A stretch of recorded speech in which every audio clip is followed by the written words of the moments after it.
It was country living, and you expect to go work on a farm when you're a certain age, right from school. In the early to mid-20th century, the African-American experience in Delaware was much different than it is today. A border state during the Civil War, Delaware remained in the Union, but with Confederate sympathies, and continued to practice slavery. Finally ratifying the 13th Amendment in 1901, Delaware remained openly segregated well into the 1950s. Racist practices varied across the state, creating different life experiences for African Americans, depending on where they lived. Brothers Henry and George Evans grew up in a large family in Smyrna. We had 8 boys and 4 girls. My father passed away when I was 7, 8 years old. He worked on the Pennsylvania Railroad. He was in charge Mount Pleasant all the way down to Salisbury. Railroad was really busy in those days. And after a storm, a heavy rain, the railroad foreman would actually come to the house and get him and the other workmen, and they would go inspect the tracks and make sure there were no washouts. Went to the colored school. We go to Smyrna Colored School. Very strict.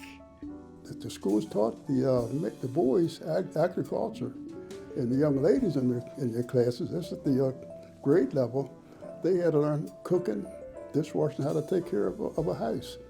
In the evening, the grammar school, hey, the ag teacher would take you out on a farm, show you how asparagus grows and have you cut some for the farm. If you want to make some money, come back to that farm the next day and they'll pay you for it.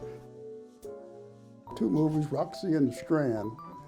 You could go to movies, but you had to sit upstairs. You had to sit in the crow's nest, they call it. The crow's nest, everywhere blacks. The crows. I don't know why that, because as far as I can see, you can see the picture better on it at that level for some reason. So, but that was the rules. You sat upstairs. Clayton, they had a big cannery where the farmers would bring their crops. A lot of the food would come in by the truckload, and they would can it. They steamed it, blanched it, and do everything into a can and sealed it. So farming was a big thing.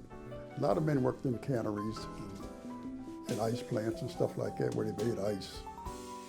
We had trappers. One of the biggest trappers in Smyrna. Okay, he'd eat the meat, fur, where the money was in it, must have fur. You didn't have a car in those days unless you really had money. And so a lot of the town people would go to the highway to look just to see the fancy cars go by. And the neighborhood had a little eating house right across from the wagon wheel. And he made business.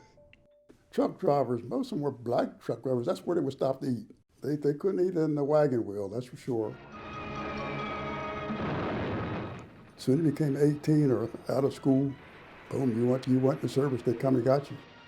They were 18 years of age, 16. Why you want to go to the military? I said, oh, my everybody I knew in the town, most of them were in the military. It seemed like to me they would come with a truck or a bus and right straight down East Street. This house, there would be one, another place. Boom, there'd be 5 of them that day. Maybe the next week, so first pretty soon. As kids, we were just, we were the men in the town.